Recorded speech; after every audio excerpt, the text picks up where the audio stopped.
എന്താണ് pre diabetes, അതുപോലെ അതിനുള്ള റിസ്ക് എങ്ങനെ മനസ്സിലാക്കാം. സോ പ്രീ ഡയബറ്റിസ് എന്നതുകൊണ്ട് ഉദ്ദേശിക്കുന്നത് നിങ്ങളുടെ ബ്ലഡ് ഷുഗർ ലെവൽ നോർമലിനേക്കാളും കൂടുതൽ, എന്നാൽ ഡയബറ്റിസ് റേഞ്ചിലുള്ള ബ്ലഡ് ഷുഗറിലേക്ക് എത്തിയിട്ടില്ല. ഇങ്ങനെയൊരു സിറ്റുവേഷൻ ആണെങ്കിൽ ഇതിനെയാണ് നമ്മൾ പ്രീ ഡയബറ്റിസ് എന്ന് പറയുന്നത്. ഇത്തരത്തിലുള്ളവർക്ക് ഫ്യൂച്ചറിൽ ഡയബറ്റിസ് വരാനുള്ള സാധ്യത വളരെ വളരെ കൂടുതലാണ്. ആർക്കൊക്കെയാണ് പ്രീ ഡയബറ്റിസ് വരാൻ സാധ്യതയുള്ളത്? നിങ്ങളുടെ ഫാമിലിയിൽ ആർക്കെങ്കിലും പ്രമേഹ രോഗമുണ്ടോ എങ്കിൽ പ്രധാനമായും മെറ്റേണൽ ഫാമിലിയിൽ.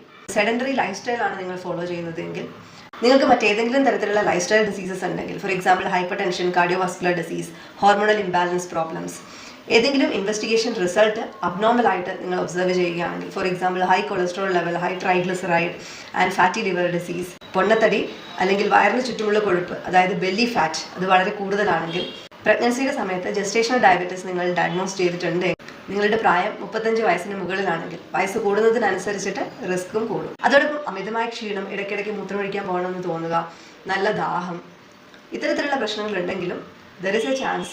സോ എന്തൊക്കെ ഇൻവെസ്റ്റിഗേഷൻസ് ചെയ്യണം, അതിൻ്റെ നോർമൽ റേഞ്ച് എന്താണ്, പ്രീ ഡയബറ്റിക് റേഞ്ച് എന്താണ്, ഇതുകൂടി അറിഞ്ഞിരിക്കേണ്ടത് ഇമ്പോർട്ടൻ്റ് ആണ്. സോ ഇതുവരെ നിങ്ങൾ ബ്ലഡ് ടെസ്റ്റ് ചെയ്തിട്ടില്ല എങ്കിൽ ടെസ്റ്റ് ചെയ്യുക.